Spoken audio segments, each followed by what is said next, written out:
The Apostle John was the only disciple who made the ascension during his time. John the Apostle became illuminated, enlightened, while the other disciples were captured and killed. John was banished to the Isle of Patmos, where he had time to meditate and write. It was there that he received the vision of Revelation. The revelation of Jesus Christ is communicated to John of Patmos through prophetic vision.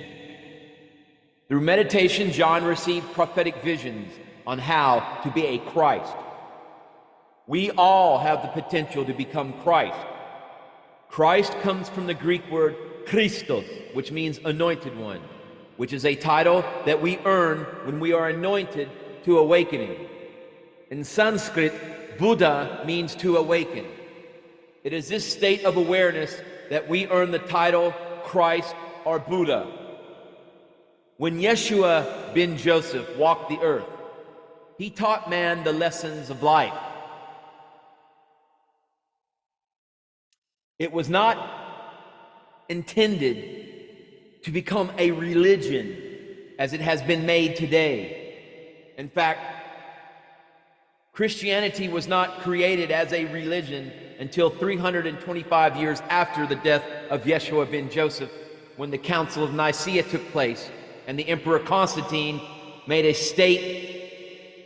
a tool of the teachings of Yeshua ben Joseph to control, and it has been that ever since, a tool of control. The teachings of Yeshua ben Joseph were lessons in life and self-empowering through self-responsibility in order to be happy. That includes being loving towards your enemies. That includes having love and compassion to yourself and others. Through John's visions, he was instructed by his higher self to write down all he receives as a letter to be sent to the 7 churches of Asia. The letter is the philosopher's stone, which is the elixir to immortality. It is symbolized as a substance that can turn lead to gold. The lead symbolizes man's basic, dense, lower 3D self, the duality of the self trapped in the digital matrix. That is the lead. The philosopher's stone is the knowledge to transform the basic self, to awaken to Christhood, to escape the digital matrix. Gold symbolizes the Christhood of being awake. Asia means sunrise or to ascend. The 7 churches of Asia is about ascension. The philosopher's stone is an allegory used as a legendary alchemical substance that is used to transform base metals into gold. It was sometimes believed to be an elixir of life, useful for rejuvenation and possibly for achieving immortality. This was a sought-out goal in Western alchemy. In spiritual alchemy, the philosopher's stone would bring enlightenment. Alchemy was the very, very early step into understanding chemistry. The main difference between the two is that chemistry is motivated by science, whereas alchemy was motivated by the belief in the supernatural. In other words, chemists believe that there is a reproducible and rational explanation for why things happen, whereas alchemists tended to believe that there were certain magical or charm things that would get the job done for them. Alchemists did chemistry, they just had a different view of it. This also applies with spiritual alchemy, which is really biochemistry. We are still learning about the human body. Spiritual alchemy or inner alchemy, such as the practices of meditation and yoga, for example, were once considered magical practices. Today, it is known by science how meditation and yoga benefits us. It is based on biochemistry. The ancients knew in order to become spiritual required proper diet, exercise, and meditation. They may have not understood the science behind it, but our body chemistry has to do with how we feel, our personality, our whole well-being, and all that is progressing towards ascension. Our biochemistry directly affects our psychological well-being. John is instructed by the One, like a son of man, to write all that he hears and sees, from the prophetic visions to the 7 churches of Asia. Those 7 churches of Asia will be discussed. And I have discussed him when I shared the arcane revelations of St. John as the 7 churches being synonymous with the 7 energy centers, the 7 vortexes, chakras, if you will. So the 7 stars and the 7 lampstands. And in the midst of the 7 candlesticks, one like unto the Son of Man, clothed with a garment down to the foot, and girt about the paps with a golden girdle. His head and his hairs were white like wool, as white as snow, and his eyes were as a flame of fire, and his feet like unto fine brass, as if they burned in a furnace, and his voice as the sound of many waters. And he had in his right hand 7 stars, and out of his mouth went a sharp 2-edged sword. And his countenance was as the sun shineth in his strength. And when I saw him, I fell at his feet as dead. And he laid his right hand upon me, saying unto me, Fear not, I am the first and the last. I am he that liveth and was dead, and behold, I am alive forevermore. Amen, and have the keys of hell and of death. Write the things which thou hast seen, and the things which are, and the things which shall be hereafter. The mystery of the 7 stars, which thou sawest in my right hand, and the 7 golden candlesticks.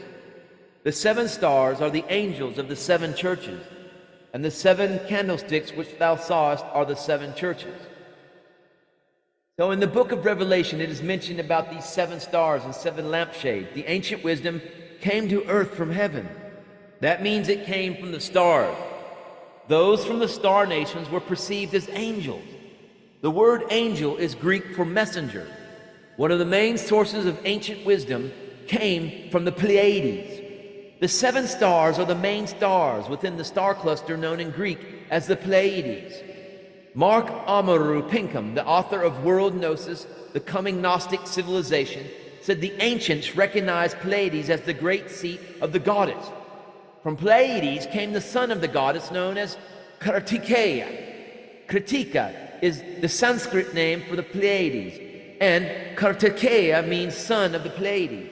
He has been known by many names. The Sumerians, for example, knew him as Enki. According to the Gnostics, Kartikeya was sent to earth with the hidden message, the hidden knowledge of human evolution. He brought the secrets of how to awaken the evolutionary power within us. The power is known as Kundalini in Sanskrit. In Egypt, known as serpent power. It is also known as the Pentecostal fire. Awakening this power is by bringing this force upwards in the spine toward the 3rd eye to reach illumination. Every individual on earth has this potential to become aware of this self-knowledge of the I Am presence.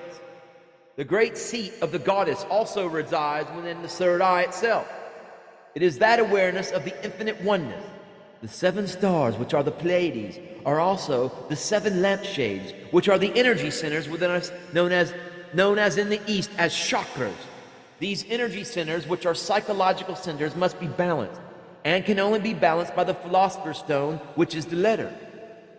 The description of the one like the Son of Man in the midst of the 7 candlesticks is also a composite character of different aspects of divinity. While the Old Testament was written in Hebrew upon the essence of Judaism, the New Testament is written in Greek because of the Hellenistic influence upon Christianity. The hair that was white as wool or snow is the hair of Kronos, Father Time, which is associated with the planet Saturn. The blazing eyes of fire are the wide eyes of Zeus, which is the planet Jupiter. The sword from his mouth is the sword of Ares, which is Mars. His countenance, like the sun, is Helios, who is the sun. The girdle around his midsection, around the robe that drops to his feet, is the girdle of Aphrodite, the goddess of love, which is Venus. His feet, like fine brass, are the feet of Hermes, who is Mercury. Mercury is a metal most highly esteemed except gold. Gold in esoteric symbolism represents the sun, which is nous, reason, intuition. Quicksilver, being the metal of Hermes, symbolizes the power of divine thought. The voice, like the sound of many waters, is Selene, the moon goddess. Of the 4 seasons and of the waters, she is the moon. The allegories written here are based on the seasons and us, written in Revelations. The symbols are associated with the zodiac as a way to tell a story about what goes on inside of us. We are miniature universes. Therefore, we reflect inside of us what goes on above us. There is a season in everything. The right hand, like that of the Son of Man, placed upon the author, is associated with the right hemisphere of the brain, which is where our emotions and intuition resides. It is here how we communicate with the life essence, our higher self, which is God. He, having the keys to hell and death, who that lived and was dead, symbolizes the crucifixion, which we all must do in order to reach illumination, enlightenment. The letter is the instruction on what actions are needed in order to awaken the force that will bring Christ consciousness. It is the state of Christhood that will bring us into true immortality. I'm not talking about immortality as in the afterlife. I'm talking about actually reaching immortality through ascension. There are many who have done that, who are known as ascended masters. Some of those ascended masters are the Count Saint Germain, Sanat Kumara, Babaji, and El Morya. It is the letter, the philosopher's stone, that will also cause a reformation within the church to cause it to also ascend. This ascension will lead the world into recovery. My dear and esteemed viewer, it is my sincerest hope that you too will make that ascension and join us there in the new golden age timeline of the new ascended earth, Lady Tara, the fifth dimensional earth of the new fifth dimensional golden age timeline. Hit that subscribe button and leave this video a thumbs up. Namaste, namaskaram.